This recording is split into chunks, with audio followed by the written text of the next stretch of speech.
And then after that happens, where she believes the lie and they eat of the apple, and then what happens? God's looking for them. He says, why did you hide? He says, because we were naked and we felt afraid. We felt shame. So how did they go from not feeling shame to shame? They were deceived. But now Jesus is beginning to redeem all of that. I will drink from your cup. I'm here with you right now.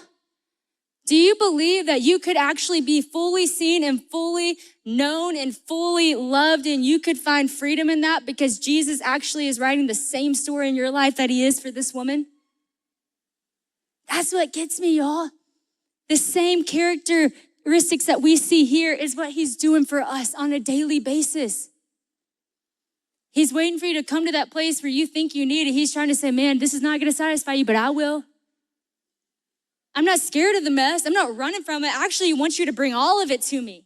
Don't hide any of it. Unfilter it completely so that I can then tell you, I still love you. I still died for you. You can be redeemed of that. You can be set free of that. I'm not actually going to identify on your level. You get to identify with me.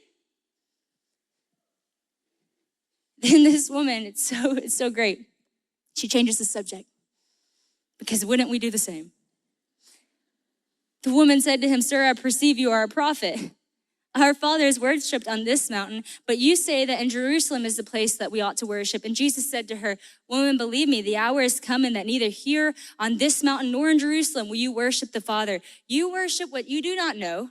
We worship what we do know, for salvation is from the Jews. But the hour is coming and is now here, love it, when the true worshipers will worship the Father in spirit and in truth. For the Father is seeking such people to worship him. God is spirit, and those who worship him must worship in spirit and in truth.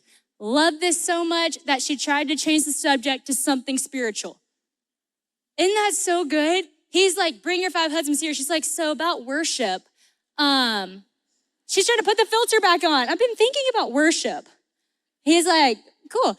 All right, you know what I love? He didn't even bring it back to the husband thing. He's like, let's talk about it. He wants to talk to you, friends. You can try to change the subject. He's engaged in the conversation.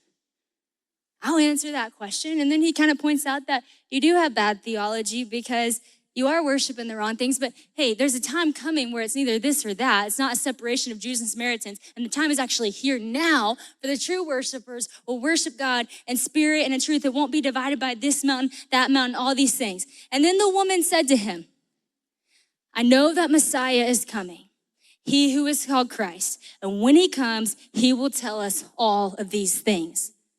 And you know what I think is so beautiful about this? We just see the true wrestle that she's having right here.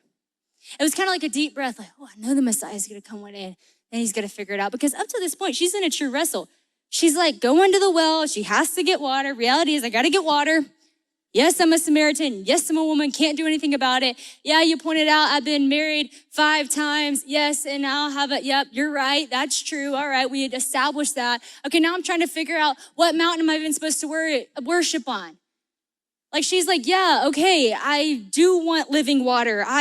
I do wish maybe I wasn't in this scenario. I'm not trying to ask for this. So let me just ask you this. Where am I even supposed to worship?